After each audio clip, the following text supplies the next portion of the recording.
Hello dear student, स्वागत है आप सभी का study by Pathak sir channel में। आज हम आपको स्टार्ट करने जा रहे हैं CGL 2021 टायर फर्स्ट। तो मैं आपको इसे डिटेल से एक्सप्लेन करूंगा, आपको एक एक चीज़ बहुत अच्छे से समझ में आने वाली है। हम इसी प्रकार से अपनी सीरीज़ को कंटिन्यू रखेंगे और जितने भी आपको स्पोर्ट एरर्स होती हैं और जो फाइन एरर करनी है वो सारी मैं आपको एक एक करके दूर कराऊंगा। आपको एक एक पॉइंट टू पॉइंट में समझाता चलूंगा। आपको ये भी बताऊंगा कि एरर है तो है क्यों, इसका रीजन क्या है इसके पीछे। सिर्फ ये नहीं है कि ये एरर हो गई इसका आंसर ये होगा, ये कोई लॉजिक नहीं है। मैं आपको पूरा डिटेल में समझाने वाला हूँ एक एक चीज। तो बने रहें हमारे चैनल के साथ, देखते रहें हमारी वीडियो को। सबसे पहला क्वेश्चन क्या है, हमारा सबसे पहला क्वेश्चन स्टार्ट होता है। इसमें कहा गया है would you like to have some fries along with your coffee sir, ask the waiter. अब आप इसे समझो अच्छे से। देखो सबसे पहला क्या होता है, अगर कोई भी सेंटेंस आ रहा है, यदि मुझे उसमें एरर फाइंड करनी है तो सबसे पहले उसका तरीका समझिए। सबसे पहला तरीका ये होता है, मुझे कुछ रूल्स पता होना चाहिए। दूसरी बात, अगर आपको क्वेश्चन समझ में आ गया तो आप ये समझ लीजिए आपने 90% तो आंसर ले लिया। यदि आपको क्वेश्चन समझ में नहीं आया तो मुझे उम्मीद नहीं है कि आप उसको टिक कर सकते हो। और कोई भी तुक्का मत मारिए, चीज़ों को समझिए बस। सबसे रूल के हिसाब से हम चलेंगे। मैंने बोला वुड यू लाइक, तो देखो सबसे पहले याद रखो, यदि हमारा बिल, यदि हम बात करें विल या वुड, सेल या शुड। अब ये और समझना, सेल और शुड, बिल या वुड क्या होता है। जितनी भी मॉडल वर्ब्स होती हैं, क्या बोले हम, जितनी भी मॉडल वर्ब्स होती हैं वो अपने बाद वर्ब फर्स्ट लेती हैं। ये बात आप बहुत अच्छे से समझ जाइए। अब मॉडल वर्ब्स क्या होती हैं, मॉडल वर्ब्स उन्हें बोलते हैं जो सिर्फ मॉडल का काम करती हैं। समझ रहे हो आप मेरी बात को। मॉडल का काम कैसे, उनका अपना कोई अर्थ नहीं होता। जैसे अगर कोई बोले कि sir is am are modal verb है, तो कभी नहीं हो सकती, क्योंकि इज एम आर का अपना अर्थ होता है। इसका मतलब है, एम का मतलब हूं, आर का मतलब हो। परंतु क्या बिल का कोई मतलब होता है, वुड का कोई मतलब होता है, सेल का कोई मतलब होता नहीं होता। अब होती कौन कौन सी ये और समझ लीजिए। मे हो सकती है, माइट हो सकती है, बिल्कुल हो सकती है, कैन हो सकती है, कुड हो सकती है, आउट टू भी हो सकती है, OUGHT, ought to। ये सभी हमारी, और क्या हो सकती है भाई, मस्ट भी हो सकती है। तो ये हमारी सब क्या हैं, ये मॉडल्स हैं। याद रखना, जब भी ये वाली वर्ब आए तो हमेशा उनके बाद वर्ब फर्स्ट ही आती है और कोई वर्ब नहीं आती। अब हम क्या कर रहे हैं यहाँ पर, इसने बोला वुड यू लाइक्ड। अब ये बताइए जरा, लाइक्ड कौन सी फॉर्म है, it is the second form. तो क्या आपको ये चीज सही लग रही है। तो सबसे पहले मैं ऑप्शन पर गया ही नहीं, मुझे ऑप्शन देखना ही नहीं है, मैं तो बिना ऑप्शन के देख रहा हूं। मेरा ये वाला पार्ट 100% गलत है, मुझे आगे जाने की कोई जरूरत ही नहीं है। अब क्यों जाऊंगा मैं, मुझे यहीं पर जब एरर मिल गई तो मीन्स हमारी एरर क्या है, हमारा आंसर होना चाहिए सी। क्लियर है। नेक्स्ट दूसरे क्वेश्चन की ओर चलते हैं, और इसमें कहीं एरर नहीं है। ये कह रहा है लाइक टू हैव, बिल्कुल सही बात है। Some fries along with your coffee sir, ask the waiter, बिल्कुल सही है, कोई एरर नहीं है पूरे सेंटेंस में। नेक्स्ट दूसरा सेंटेंस देखते हैं। प्रिंसिपल रिक्वेस्ट, देखो ये बहुत अच्छा सेंटेंस है। इसमें मुझे नहीं पता क्या एरर दिए, पर मैं आपको बता रहा हूं इसमें एरर क्या क्या होनी चाहिए। इस सेंटेंस में एक एरर फाइंड करने को बोला है, परंतु इसमें 2 एरर हैं स्टूडेंट। अब मैं आपको बताता हूं किस तरीके से। सबसे पहले बोला the principal requested the teacher, the principal requested the teacher. देखो ये तो बिल्कुल गलत हो गया भाई, ये कभी नहीं हो सकता। टीचर्स, ये क्या है, ये पोजीशन दिखा रहा है यहाँ पर, एपोस्ट्रोफी एस लगता पोजीशन के लिए। परंतु मुझे करना क्या है, मैं चाह क्या रहा हूं, मैं कह रहा हूं मैंने सारे टीचर्स से कहा, जितने भी टीचर हैं। तो यहाँ टीचर ये नहीं होना है, यहाँ क्या होगा, यहाँ पर हम वर्ड लिखेंगे TEACHERS, टीचर्स। यहाँ पर हम क्या लिखने वाले हैं, टीचर्स लिखने वाले हैं। तो ये बात समझ में आ गई, एपोस्ट्रोफी एस का यूज नहीं होगा इसमें।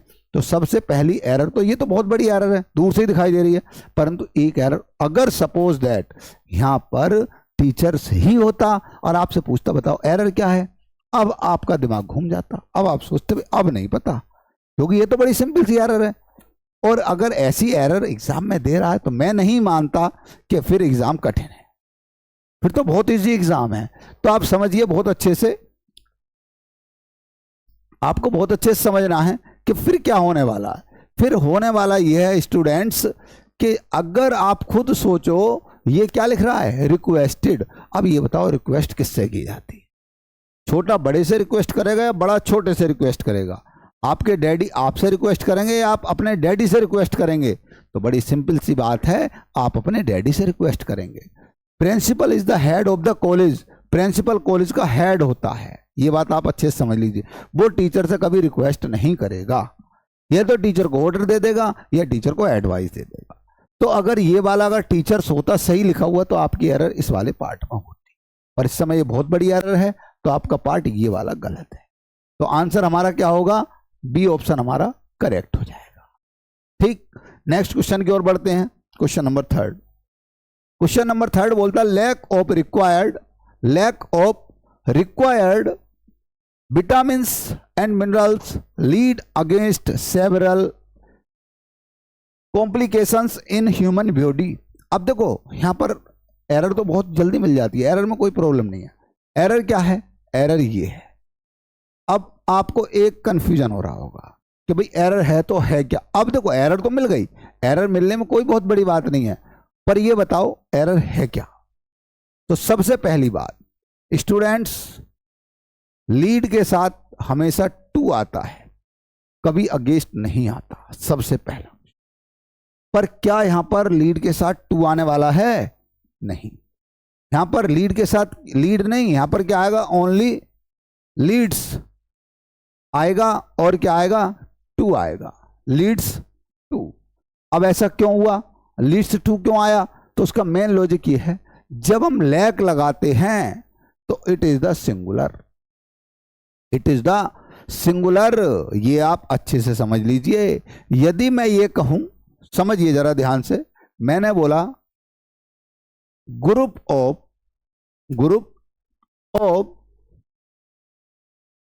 बॉयज। अब बताओ यहां आर आएगा या इज आएगा? भाई आप क्या कह रहे हो? लड़कों का समूह जा रहे हैं या जा रहा है? तो आपको अच्छे से समझ में आया कि सर लड़कों का समूह तो जा रहा है। तो हमें ये पता लगा, यदि मैं लैक की बात कर रहा हूं, जैसे हम बोलते हैं lack of confidence, lack of knowledge, अगर ऐसा कुछ हम बोल रहे हैं तो हमें ये देखना it is a singular, it is not lacks, it is lack. तो सिंगुलर अगर हमारा सब्जेक्ट है तो उसके साथ सिंगुलर वर्ब आनी चाहिए, जो आपकी क्या आएगी? लीड्स, ना कि लीड टू।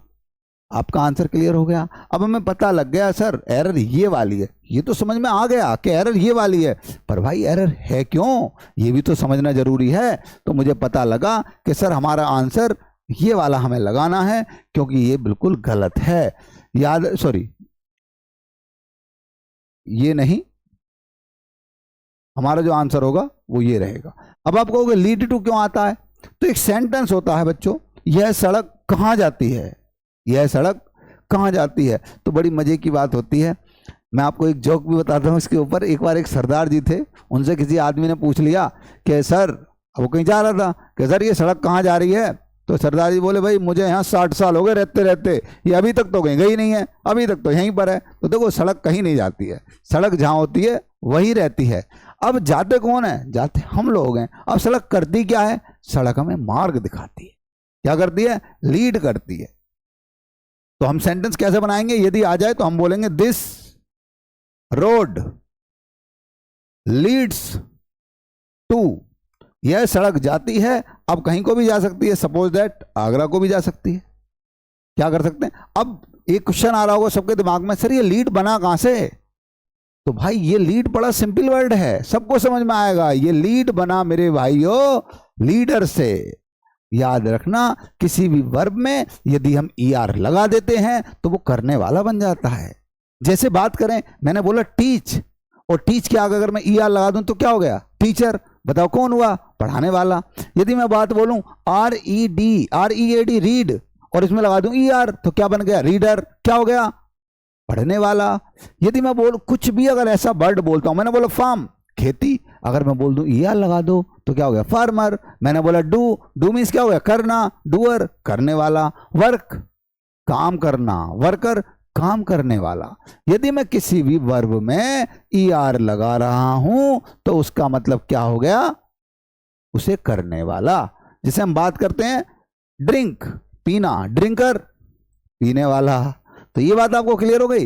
तो हमने क्या देखा, लीड क्या होता है, मार्गदर्शन, लीडर मार्गदर्शन कराने वाला, जो आपको रास्ता दिखाए। एक वर्ड होता है, मैं आपको बताता हूं, अगर आप 3 वर्ड याद करोगे, एक वर्ड होता है लीड, इसके साथ दूसरा होता है फीड, और सॉरी इस वर्ड को हम ऐसे नहीं, हम बोलते हैं, सबसे पहले वर्ड होगा हमारा रीड, नंबर 2 पर होगा फीड, और नंबर 3 पर वर्ड होता है लीड। जिसने इसका फॉलो कर लिया, आई थिंक, मैं नहीं मानता वो कभी भूल जाएगा किसी भी वर्ड को। अगर आपको याद करना कोई वर्ड और आप भूल जाते हो तो आप इस रूल को फॉलो कर लो। इस रूल का मतलब क्या है, सबसे पहले आप पढ़ो, सबसे पहले आप पढ़ो, उसके बाद आप फीड करो। जैसे मोबाइल में नंबर फीड करते हैं ना, दिमाग में बैठा लो उस चीज को, और भाई उसे लीड और कर दो। लीड का मतलब 4 जगह बता दो। जैसे टीचर क्यों नहीं भूलता, क्योंकि वो एक बार पढ़ता है, दिमाग में फीड करता है, और उसके बाद 50 को बताता है, तो वो कभी नहीं भूलता। तो हमें ये पता होना चाहिए, रीड, फीड और लीड, अगर ये 3 चीज हमारी लाइफ में हो जाए तो हम चीज को कभी भूल नहीं सकते। जैसे देखो एक वर्ड होता है, अभी मैं आपसे बोलूं लेडी फिंगर, क्या होता है, लेडी फिंगर, जो सभी को याद है, इसका मतलब क्या होता है, भिंडी।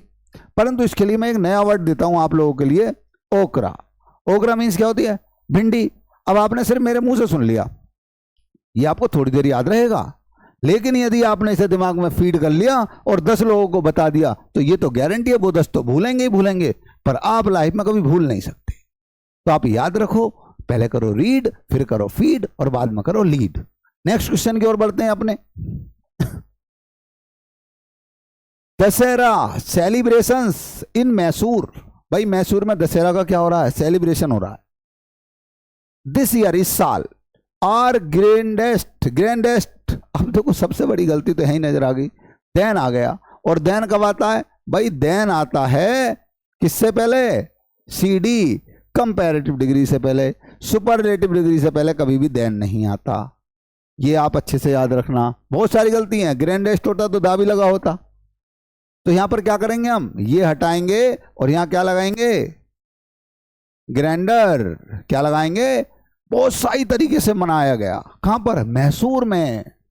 In any other part of the state, इस स्टेट के अन्य पार्टों की अपेक्षा दशहरा का सेलिब्रेशन मैसूर में इस साल बहुत अच्छा हुआ, ज्यादा बेटर तरीके से हुआ, ग्रैंड तरीके से हुआ। तो समझ गए, इसका क्या आएगा यहाँ, ग्रैंडर। अब ये कहां है, हमारा आंसर क्या है, C आंसर होगा। आर ग्रैंडेस्ट नहीं होगा, आर ग्रैंडर देन होगा। क्लियर। नेक्स्ट चलते हैं। It have been only through writing that man have been able to spread their ideas to mankind. देखो सबसे पहला एरर होगी भाई, इट के साथ कभी हैव आ सकता है क्या, इट सिंगुलर है, और जो अपने साथ क्या लेगा, हमेशा हैज लेगा। तो बड़ी कॉमन एरर है। अगर ऐसा एग्जाम आ जाए 2024 में, तो मैं नहीं मानता कि आप लोग उसे सॉल्व ना कर पाएंगे। बहुत इजी है, वेरी इजी टू सॉल्व। तो हमें इसका आंसर पता लगा कि सर इसका आंसर है ए, क्योंकि इट इज ए सिंगुलर, और सिंगुलर के साथ हमेशा क्या आता है, सिंगुलर वर्ब आती है। नेक्स्ट क्वेश्चन की तरफ चलते हैं। You must avoid riding in a crowded bus और travelling in a metro during rush hour, as both are quite unpleasant experience. अरे भाई क्वाइट, ये अब देखो समझो, एक वर्ड होता है QUIET और एक वर्ड होता है QUITE। इन दोनों का मतलब समझो। इसका मतलब होता है काम या पीस, शांत, और इसका मतलब होता है एब्सोल्यूट, बिल्कुल ठीक। अब ये बताओ जरा मुझे, यहां पर कहीं शोर हो रहा है? इसने बोला क्राउडेड बस, खचाखच भरी हुई थी, और क्या थी, ट्रेवलिंग इन अ मेट्रो, और मैं ट्रेवलिंग कर रहा था किसमें, मेट्रो, ड्यूरिंग रश आवर। वो ऐसे समय था जिसमें रस बहुत ज्यादा धक्का मुक्की हो रही थी।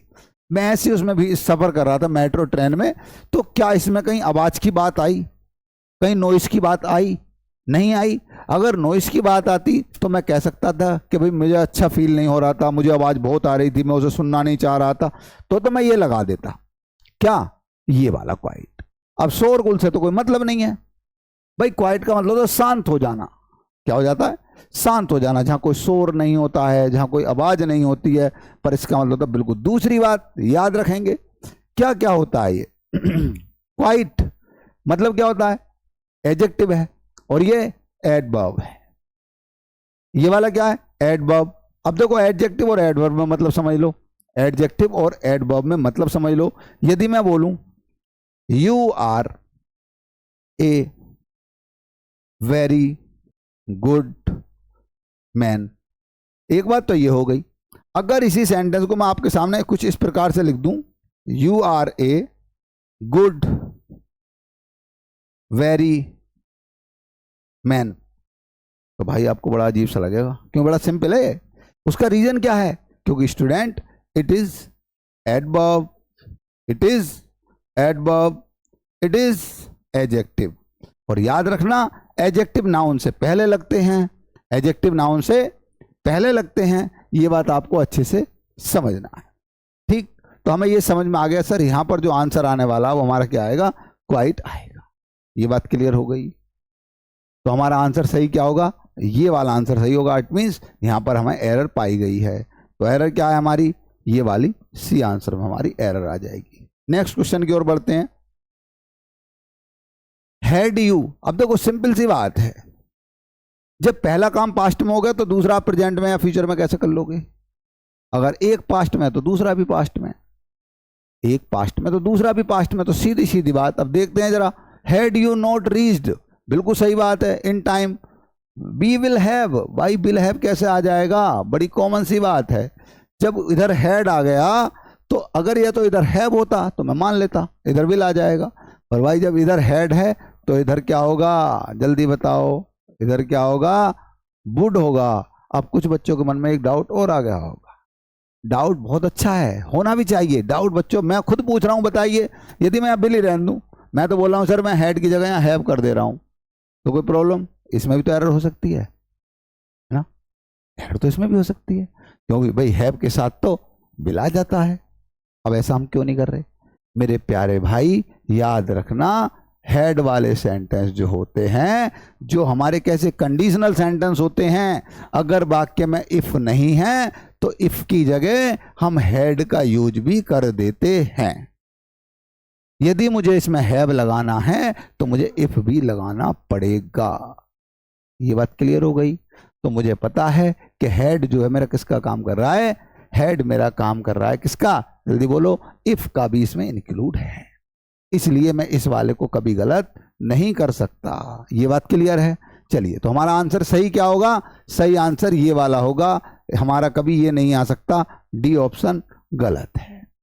नेक्स्ट क्वेश्चन की तरफ मूव करते हैं। द वुड कटर फेल्ड, काट के गिरा दिए भाई सम ट्रीज, कुछ पेड़ काट कर गिरा दिए।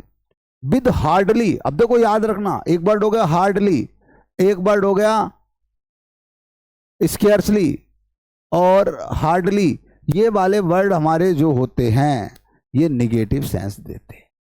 क्या समझे?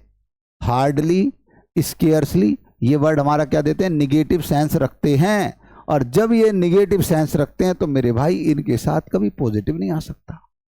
मैनी इज अ पॉजिटिव, तो इसे याद रखो। इसे अब बात की जाए जब ये निगेटिव, तो दूसरा मैं निगेटिव तो बना नहीं सकता। अगर मैं यहाँ नो लगा दूं भाई तो बिल्कुल गड़बड़ हो जाएगा, तो बिल्कुल गड़बड़ हो जाएगा। अब वर्ड ऐसा लगाओ जो निगेटिव सेंस रखता हो लेकिन निगेटिव ना हो, वो एनी लगा दो। अब मैं आपको बताने वाला हूं एनी का क्या सिस्टम होता है। देखिए समझिए, एनी एक ऐसा वर्ड है जो नोट तो नहीं दिखता पर इसका आंसर निगेटिव ही माना जाता है। अब आप कहोगे सर कैसे माना जाता है? तो समझें जरा एनी और सम में क्या अंतर है। देखो स्टूडेंट, मैं आपके घर गया, कोई रिलेटिव घर पर आता है, अब हम पूछते हैं would you like to take some coffee, तो इसका मतलब है सम, मैंने क्या बोला? ये पॉजिटिव सेंस रखता है। क्या सेंस रखता है, याद रखना। और ये बच्चों क्या सेंस रखता है, निगेटिव सेंस रखता है। अब दोनों का मतलब समझो, समझ रहे हो। जैसे अभी आपको जैसे पढ़ाई में थोड़ा कम नॉलेज है, आपके पापा लेकर बैठ गए आपको, बोले बेटे चल ये वाला क्वेश्चन करके दिखा। अब आप बोलोगे पापा मेरे पास पेन नहीं है, पापा कहें कोई बात नहीं अपने भाई से ले ले। तो आप अपने भाई से ये क्वेश्चन चाहोगे, आप पूछोगे dear do you have any pain. आप बिल्कुल नहीं कहोगे do you have some pain, क्योंकि सम पेन अगर आपने बोल दिया तो आपका भाई समझ जाएगा आप पेन चाह रहे हो, आप पेन चाह रहे हो। अगर आपने बोल दिया do you have any pain तो वो समझ जाएगा एनी लगाया है क्वेश्चन में, और एनी जब लग जाता है तो वो समझ जाता है कि इसका आंसर मुझे नेगेटिव देना है। ये बात समझ में आ गई। तो हमें क्या समझना, जैसे हमारे घर रिलेटिव आते हैं, अब दो प्रकार से रिलेटिव आते हैं। एक तो ये होते हैं बहुत क्लोज होते हैं तो हम उन्हें चाय पिलाना पसंद करते हैं रात को, पर एक थोड़े क्लोज नहीं होते तो हम उन्हें चाय पिलाना पसंद नहीं करते। तो दो वर्ड बोलेंगे। अगर आपने बोल दिया would you like to take any coffee, तो वो सामने वाले से आप आंसर चाह रहे हो कि आंसर हमें नो में दे दे, क्योंकि आप उसे कॉफी पिलाना नहीं चाह रहे, रात काफ़ी हो गई है। परंतु मामा आ जाएं, मामा आ जाएं, या आपकी घरवालियों उनके भैया आ जाएं, तो भाई मतलब ही नहीं बनता है नहीं लगाने का, फिर तो समय लगेगा भाई। आपकी मैडम गंगे अपने भैया को देखते, भाई हाँ yes would you like to take some coffee, पी लो भाई। वो चाहती है आंसर हाँ में बोले, क्योंकि उसे तो चाय पिलानी ही पिलानी है, उसे कॉफी पिलानी ही पिलानी है। काश अगर कोई ससुराल पक्ष का आ जाए, अब वो नहीं बोलेंगे रात में कि would you like to take some coffee, अब वो बोलेंगे would you like to take any coffee. मतलब वो आंसर चाह रहे हैं कि उधर से आंसर आ जाए नो, और सम लगा दिया तो आंसर मिलता है बच्चों यस। तो याद रखेंगे सम कैसा वर्ड है, पॉजिटिव, एनी कैसा वर्ड है, निगेटिव। ये बात का आपको अच्छे से समझना। चलिए नेक्स्ट टॉपिक पर चलते हैं।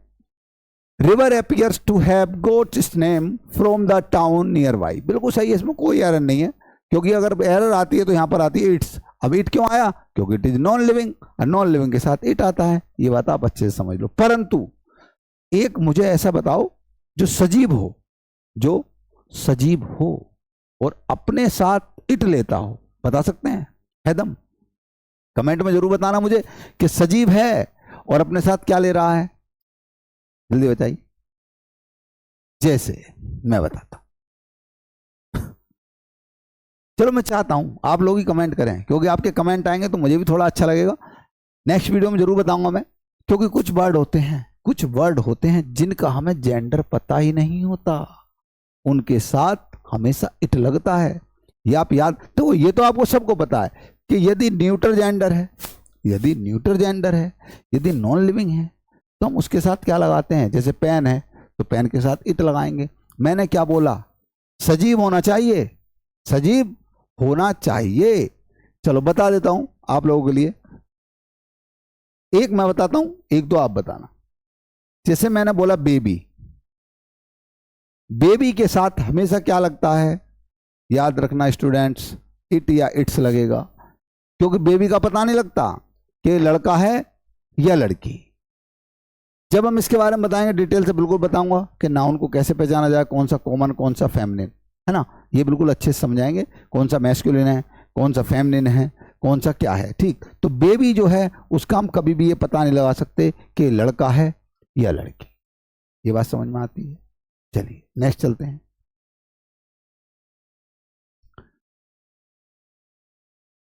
तो इसका आंसर हमारा क्या था, एक मिनट, इसका आंसर भी देख लीजिए। इसका आंसर था हमारा नो एरर। नेक्स्ट चलते हैं, 10वां question. Supervisor wanted to know, मैंने अभी बता, शायद आपको नहीं बता रहा हूं, टू के बाद यदि आपका टू लग गया तो याद रखना टू के बाद हमेशा वर्ब की फर्स्ट फॉर्म आती है बच्चों। इस बात का आप बहुत अच्छे से ध्यान रखना।